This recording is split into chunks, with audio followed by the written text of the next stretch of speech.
ഒരു കാലത്ത് കാടിന്റെ അരികിലുള്ള മനോഹരമായ ഒരു ചെറിയ കുടിലിൽ ഒരു വൃദ്ധയായ അമ്മ ആട് താമസിച്ചിരുന്നു.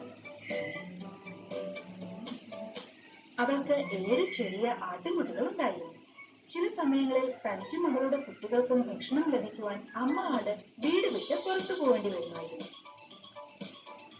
കുട്ടികളെ, ഞാൻ പറയുന്നത് നിങ്ങൾ ശ്രദ്ധിച്ചു കേൾക്കണം. എല്ലാവർക്കും ഭക്ഷണം കഴിക്കുവാൻ ഞാൻ പുറത്തു പോകേണ്ടതുണ്ട്.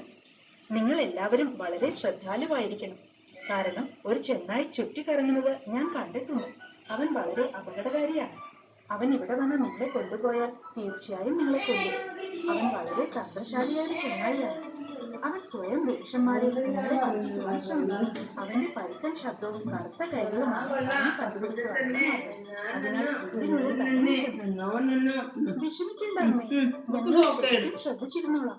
അമ്മ പറഞ്ഞതെല്ലാം ഞങ്ങൾ കേട്ടോളാം. ഞങ്ങൾ ആരെയും അകത്തേക്ക് കയറ്റിവിടില്ല. അമ്മ സമാധാനമായി പൊയ്ക്കോളൂ. അങ്ങനെ അമ്മ ആട് ആട്ടിൻകുട്ടികളെ വീടിനുള്ളിലാക്കിയിട്ട് മുൻവാതിൽ കൂട്ടിയിട്ടുണ്ടെന്ന് ഉറപ്പാക്കി. അതേസമയം വൃദ്ധനായ ചെന്നായി ഒരു മരത്തിന്റെ പിന്നിൽ ഒളിച്ചിരുന്ന്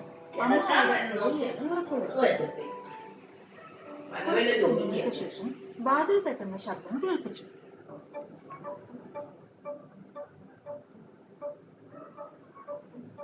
ആരാണവിടെ? വാതിൽ തുറക്കൂ. ഞാൻ നിങ്ങളുടെ അമ്മയാണ്. നിങ്ങൾക്ക് എല്ലാവർക്കും നല്ല ഭക്ഷണം കൊണ്ടുവന്നിട്ടുണ്ട്. ചെറിയ ആടുകൾ പരുക്കം ശബ്ദം കേട്ടു.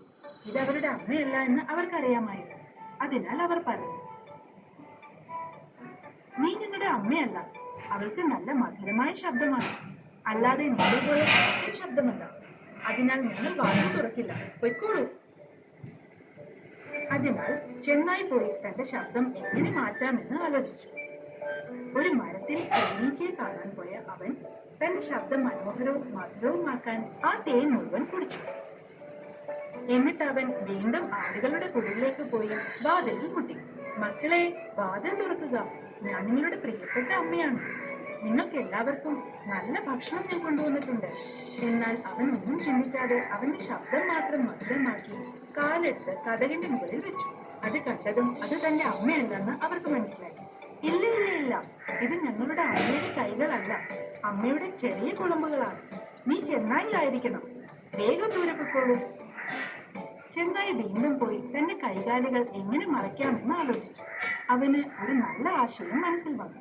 അവിടെ ഒരു പലഹാരം ഉണ്ടാക്കുന്ന ആളുടെ വീട്ടിൽ പോയി. എന്നിട്ട് അവിടെ വെച്ചിരുന്ന മാവിൽ കൈമുട്ടി. എന്നിട്ട് ആടുകളുടെ വീട്ടിലേക്ക് തിരികെ എത്തി. എന്നിട്ട് ആലോചിച്ചു, ഇപ്പൊ നോക്കാം അവർ വാതിൽ തുറക്കുമോ ഇല്ലയോ എന്ന്. 3-ാമത്തെ തവണ വാതിലിൽ മുട്ടി. വാതിൽ തുറക്കൂ. എന്റെ പ്രിയപ്പെട്ട കുഞ്ഞുങ്ങളെ, ഇത് നിങ്ങളുടെ അമ്മയാണ്. നിങ്ങൾക്ക് എല്ലാവർക്കും നല്ലൊരു ഭക്ഷണം കൊണ്ടുവന്നിട്ടുണ്ട്. കൂട്ടത്തിലുണ്ടായിരുന്ന മുതിർന്ന ആളെ വാതിലിന്റെ അടുത്ത് ചെന്ന് ചോദിച്ചു, നിന്റെ കൈ കാണിക്കൂ. അത് കണ്ടിട്ട് അമ്മയാണോ എന്ന് നിങ്ങൾ നോക്കട്ടെ. മാവിൽ മുക്കിയ കൈ ജനലിന്റെ മുകളിൽ വെച്ച് കാണിച്ചു. കണ്ടോ, ഇത് ശരിക്കും ഞാനാണ്, നിങ്ങളുടെ അമ്മ. അങ്ങനെ ആട്ടിൻകുട്ടികളെ അവൻ കബളിപ്പിച്ചു. വെളിയിൽ നിൽക്കുന്നത് തന്റെ അമ്മയാണെന്ന് വിചാരിച്ച് അവർ ശ്രദ്ധാപൂർവം കതക് തുറന്നു. ഉടനെ അവന്റെ പരുക്കൻ ശബ്ദത്തിൽ അലറിക്കൊണ്ട് അവൻ അകത്തേക്ക് കടന്നു. ആ ആട്ടിൻകുട്ടികൾ ഭയന്ന് വിറച്ച് വീടിനുള്ളിലേക്ക് ഓടി ഒളിച്ചു.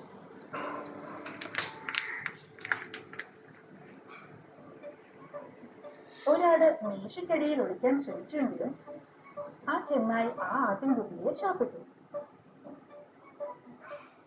2-ാമത്തെ ആട്ടിൻകുട്ടി കുടത്തിന്റെ പുറകിൽ ഒളിച്ചു. ഉടനെ അതിനെ കണ്ടുപിടിച്ച് ശാപ്പിട്ടു. 3-ാമത്തെ ആട്ടിൻകുട്ടി അടുക്കളയിൽ പോയി ഒളിച്ചു. അവനെ കണ്ടുപിടിച്ച് അവനെയും ശാപ്പിട്ടു. 4-ാമത്തെ ആട്ടിൻകുട്ടി അമ്മയുടെ കസേരയുടെ പുറകിൽ ഒളിച്ചു നിന്നു. പക്ഷെ അവനെ കണ്ടുപിടിച്ച് ശാപ്പിട്ടു.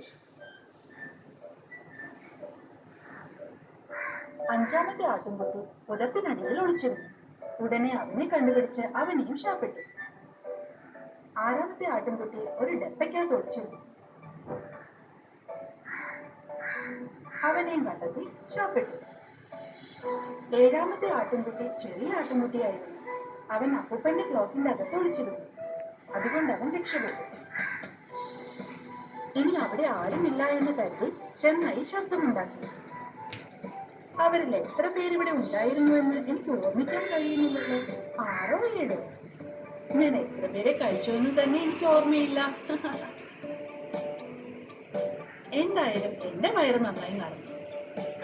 ഇനി ഞാൻ കുറച്ചു നേരം പോയി ഇവിടെ നിൽക്കട്ടെ. ഇനി ആരെങ്കിലും ഉണ്ടെങ്കിൽ ഞാൻ പിന്നെ പിടിച്ചോളാം.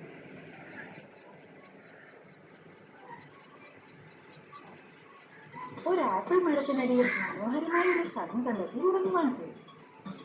അധികം താമസിയാതെ അവൻ ഉറക്കമായി.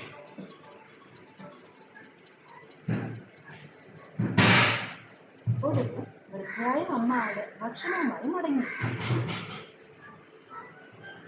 മുൻവാതിൽ തുറന്നു കിടക്കുന്നതായി അവൾ കണ്ടു.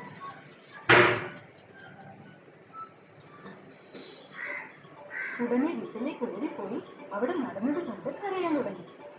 അപ്പോൾ ആ വീടിന്റെ അകത്ത് നിന്ന് ഒരു ചെറിയ ശബ്ദം കേൾക്കുകയുണ്ടായി. അമ്മേ, അത് നിങ്ങളാണോ? അതെ, ഞാനാണ്. നീ എവിടെയാണ്? ഇവിടെ എന്താണ് സംഭവിച്ചത്? അവളുടെ മക്കളിൽ ഏറ്റവും ചെറിയവൾ മുത്തശ്ശിയുടെ ക്ലോക്കിന്റെ പുറകിൽ ഒളിത്താവളത്തിൽ നിന്ന് പുറത്തു വന്ന് സംഭവിച്ചതെല്ലാം അമ്മയോട് പറഞ്ഞു. അയ്യോ മക്കളെ, ഇതെന്തൊരു ചതിയാണ് സംഭവിച്ചത്. അമ്മ കരഞ്ഞോട് പറഞ്ഞു.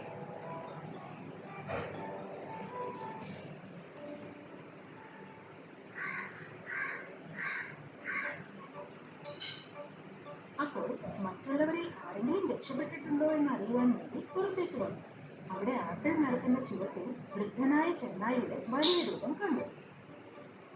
അവൾ അവന്റെ അടുത്തേക്ക് പോയി ചെന്നായിയുടെ വയറിനുള്ളിൽ എന്തെങ്കിലും ചലനമുണ്ടോ എന്ന് നോക്കി. അത് കണ്ടത് അവളുടെ മക്കൾ ജീവനോടുകൂടി ഉണ്ട് എന്ന് കരുതി.